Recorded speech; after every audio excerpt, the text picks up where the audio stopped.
At 64 years old, Nastassja Kinski remains one of the most unforgettable faces in cinema history. A woman whose ethereal beauty once captivated the world and whose mysterious presence still lingers long after the spotlight faded. Decades have passed since she graced magazine covers and film premieres. Yet her transformation is nothing short of astonishing. What happened to the enigmatic star of Tess and Paris, Texas? How has time reshaped her life, image, and career? The story of Nastassja Kinski today is as gripping as the roles that made her iconic. Nastassja Kinski was born on January 24, 1961 in Berlin, Germany, the only daughter of famed yet controversial actor Klaus Kinski and his quiet, non-artistic wife Ruth Brigitte Toki. Their marriage quickly fell apart, and by the time Nastassja was 8, her father had left, leaving Ruth to raise her in poverty in Munich. As a teenager, Nastassja faced legal trouble after repeatedly riding public transportation without a ticket. When she ignored the resulting fines and community service, she was briefly detained for 5 days. By then, she was already gaining attention as a rising actress in Germany, and the incident drew quick media coverage. Yet, Nastassja refused to comment publicly, maintaining a quiet defiance. She was released early for good behavior, and the event marked an early glimpse of her resilient, self-reliant character, qualities that would later shape her public image. A faint scar on her left cheek, a little-known remnant of an accident while playing with a boyfriend at the age of 15, became one of her defining features. On screen, it enhanced her allure, flawed yet unforgettable. Nastassja's childhood left no space for innocence. She wasn't raised in classrooms or playgrounds, but on film sets amidst adult-themed scenes under the unforgiving scrutiny of a critical artistic world. It was this very complexity, this turbulence that forged a Nastassja Kinski, who kept the media at a distance, maintained an unyielding independence that bordered on aloofness, and chose silence when faced with controversy. She embraced daring roles, without hesitation, never shied away from provocative imagery, and refrained from justifying or hiding anything. This is what made her such an extraordinary presence in cinema, captivating, unconventional, and impossible to categorize. Nastassja Kinski began her journey in cinema at a very young age. At just 14, she was discovered in a Munich nightclub by actress Lisa Kreuzer, who was married to director Wim Wenders. This chance meeting led to Kinski being invited to join the film The Wrong Move in 1975 without even needing to audition. In the film, she portrayed Manon, a mute girl who accompanies the protagonist on a journey across Germany. Despite having no dialogue, Kinski left a lasting impression with her expressive emotions, meaningful glances, and compelling body language. This debut role not only launched her career, but also established her enigmatic cinematic persona. Her silent, mysterious beauty hinted at depths beyond what the audience could see. In 1977, Kinski appeared in the Reifezeugnis episode of the renowned crime series Tatort, directed by Wolfgang Petersen. She played Sina Wolf, a 17-year-old student involved in a romantic affair with her teacher. When a classmate discovered the relationship and threatened to reveal it, Sina resorted to murder to protect her secret. At the time of filming, Kinski was only 15 years old and participated in sensitive scenes, including nudity. The episode attracted over 25 million viewers during its initial broadcast and became one of the most iconic episodes in Tatort history. However, the controversial subject matter and Kinski's young age sparked significant public debate. Years later, she disclosed that certain scenes had made her uncomfortable, and she had once asked for some unnecessary parts to be excluded from airing. This marked one of the rare occasions when she openly discussed her early artistic experiences. Her statement was delivered with the calm composure and succinctness that would later become her trademark. In the horror film To the Devil, a daughter produced by Hammer Films, Kinski played Catherine, a young woman raised within a satanic cult. The movie also starred seasoned actors like Christopher Lee and Richard Widmark. Despite her youth, Kinski gave a performance rich in emotional depth, which helped establish her reputation on the global stage. This project also led to a pivotal meeting between Nastassja Kinski and director Roman Polanski. Captivated by her unique beauty and natural acting talent, Polanski encouraged her to move to the United States and study at the prestigious Lee Strasberg Theater and Film Institute for Kinski. This advice was more than just a career suggestion. It was an opportunity to escape the restrictive confines of European cinema and explore a broader creative landscape. She took Polanski's advice, relocated to the US, and began formal training in acting, a discipline she had never previously had the chance to pursue in such a structured way. After returning from the US and finishing her training at the Lee Strasberg Institute, Nastassja Kinski entered a vibrant phase in her career during the late 1970s and early 1980s, captivating audiences in Europe and Hollywood. In 1978, she starred in the Italian romantic drama Stay As You Are alongside Marcello Mastroianni, which explored a complex relationship between a middle-aged man and a young woman, with Kinski portraying the latter. Her natural performance garnered attention, marking her first significant impact in the American market and paving the way for larger international roles. Shortly after, she collaborated with Roman Polanski on Tess 1979, an adaptation of Thomas Hardy's Tess of the D'Urbervilles. Dedicated to Polanski's late wife Sharon Tate, the film showcased Kinski as Tess, a poor girl facing overwhelming tragedy. Her portrayal was praised for its nuance and emotional depth, seemingly crafted for her talents. This role earned Kinski a Golden Globe in 1981 for Best New Star, solidifying her status in the global cinematic landscape and marking her as a rising star in the industry. Nastassja Kinski's breakout in Tess elevated her from a promising European talent to a rising star in global cinema. Following her success in Tess, she was cast in One from the Heart, 1981, a romantic musical directed by Francis Ford Coppola. This marked her first American film and was highly anticipated after Apocalypse Now.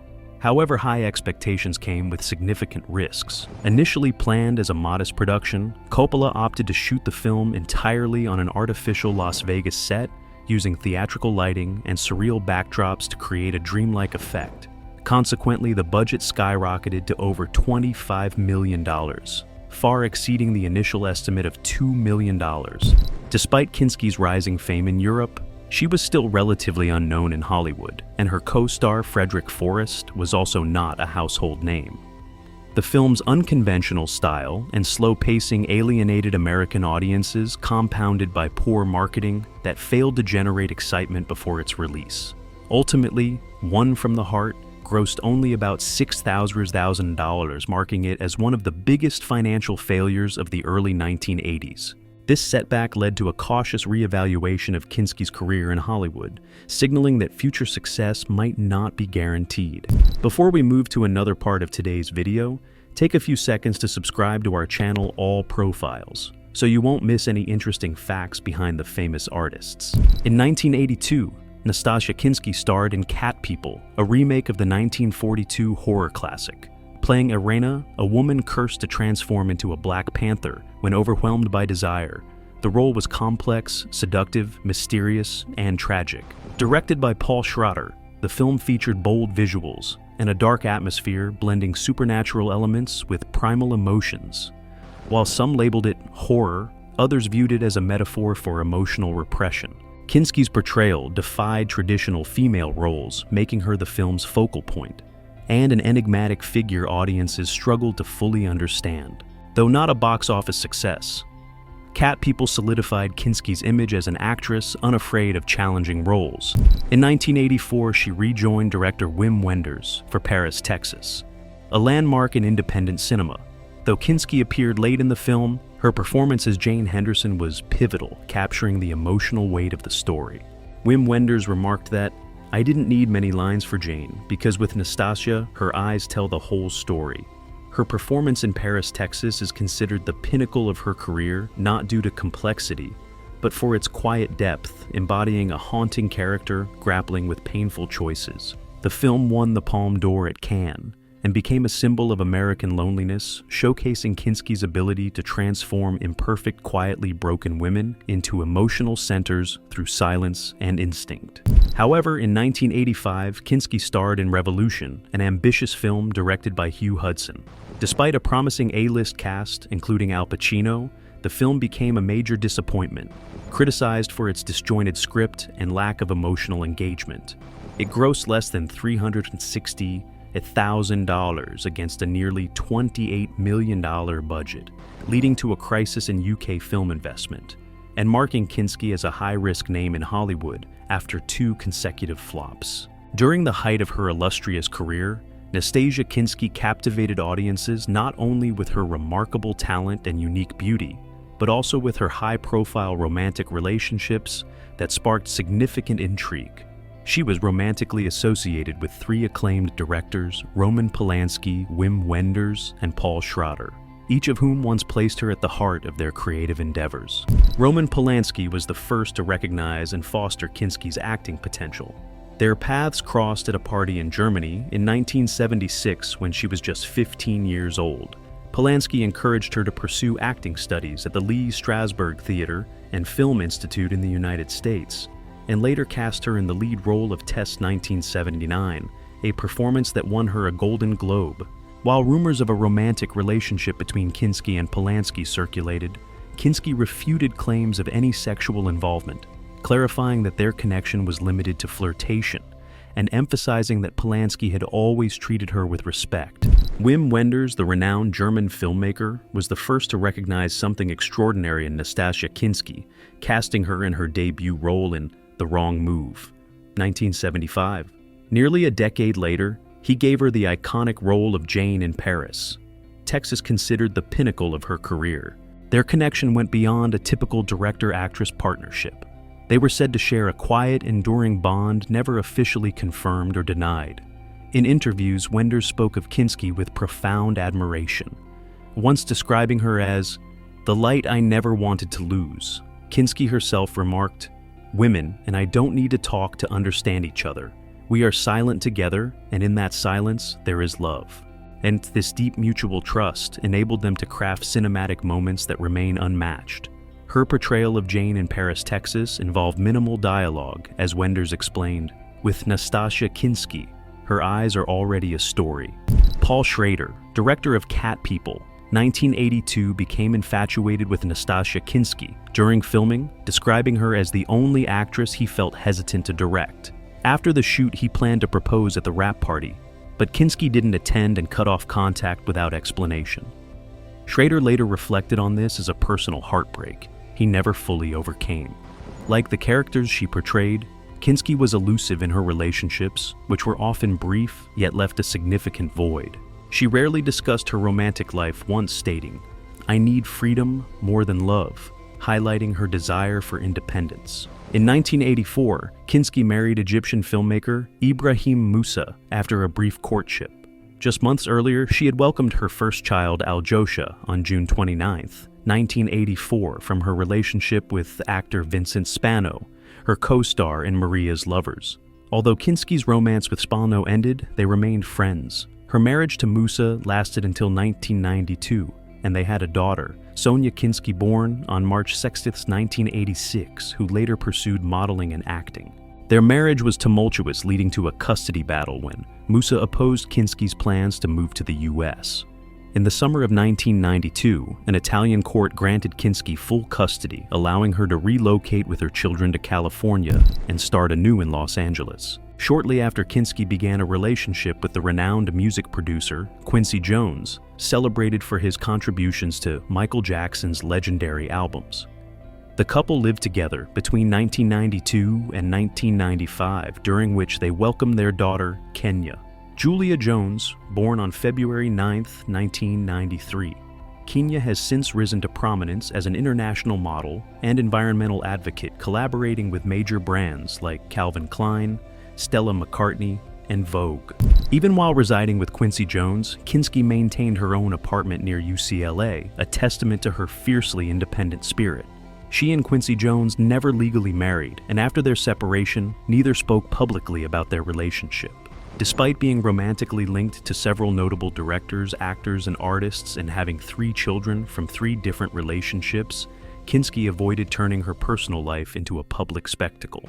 She refrained from addressing tabloid gossip, commenting on scandals, or appearing on talk shows to clarify rumors. Whether the stories were true or false, they eventually faded into obscurity. In a rare interview with the German press, Kinski succinctly stated, "I've lived enough in front of the lens, the rest I want to keep for myself." This decision reflected her commitment to safeguarding her privacy and protecting those she cared about. Nastassja Kinski was never the kind of celebrity who thrived in the spotlight. She didn't seek fame or aim to stand out. Yet her understated presence and unique choice of roles made her one of the most memorable figures in European and global cinema. At the peak of her career, she represented a new kind of beauty, unconventional, quiet, and enigmatic. She didn't conform to Hollywood standards nor cater to mainstream preferences. Her face, delicate yet distant, was captivating and mysterious, drawing attention while remaining elusive. Director Wim Wenders once remarked, with Nastassja, "I didn't need to write much dialogue. Her silence was more powerful than words." Fluent in 5 languages, English, German, French, Italian, and Russian, Kinski was able to take on diverse roles in international films, ranging from a rural girl in Tess to a hauntingly broken woman in Paris, Texas. Whether in leading or supporting roles, she consistently gravitated toward portraying complex, conflicted characters rather than conventional, idealized women. Her performances helped redefine how women were depicted in cinema. The female characters she brought to life were not simply objects of affection or sympathy. They had voices, endured pain, and carried inner lives that were not easily understood by others. Beyond her acting career, Kinski delved into photography and writing. She hosted several personal photography exhibitions across Europe. While these exhibitions were not widely publicized, they attracted art enthusiasts who discovered in her photographs the same subtle, melancholic, and genuine emotions she once conveyed on screen. Over the course of her career, she earned a Golden Globe for Tess, a David di Donatello Award in Italy, and received nominations for prestigious accolades such as the César in France and the Nastro d'Argento in Italy. However, her success was not measured by the awards she collected, but by the lasting impression she left on audiences with each performance. Nastassja Kinski never felt the need to justify herself or make grand statements to be remembered. She chose to remain present, just enough a decision that made her uniquely memorable, a quiet icon, cherished by true cinema lovers. Although she stepped away from acting years ago, Nastassja Kinski occasionally graces major cultural events with her presence. In early 2024, she attended the 74th Berlin International Film Festival, exuding understated elegance as she walked the red carpet with a gentle smile. That same year, she also participated in the Cinema for Peace Gala in Berlin, a charitable event aimed at promoting awareness of social and humanitarian issues. On her personal Instagram account, Kinski shares moments from her daily life, including glimpses of her cozy garden, serene sunsets, and thoughtful reflections. In a June 2024 post, she expressed, "I feel protected, but I also trust and pray," currently residing in California. Kinski enjoys a tranquil lifestyle, dedicating her time to gardening, reading, and meditation. She actively supports social causes, focusing on aiding underprivileged children and raising awareness about mental health. Drawing from her own life experiences, she offers quiet encouragement and inspiration, always with grace and modesty. At 64, Nastassja Kinski has embraced a slower, simpler existence, one filled with quiet fulfillment. Like someone who has endured life's storms and now seeks nothing more than solitude, peace, and the beauty of life's understated moments. She never chased a life of constant brilliance, and perhaps that's what makes her glow so enduring. Some artists, like Clint Eastwood, continue their creative journey well into their 90s, tirelessly directing films and staying engaged, not for fame or wealth, but because creating is their essence of living. Nastassja Kinski took a different path. She chose to step away, not to run, but to live life on her own terms. There was no dramatic farewell, no shocking tell-all, no grand reappearance. She quietly exited at the perfect moment, leaving behind a memory that still lingers. There's no definitive right or wrong here, only personal choices and what feels authentic. Perhaps she never aspired to be a star forever. Perhaps she simply wanted to shine briefly, beautifully, and fully for herself. And that's it for today's video. We appreciate you spending your time with us. If you love learning about famous figures, make sure to subscribe to our channel, all profiles, and ring the notification bell. See you in the next one.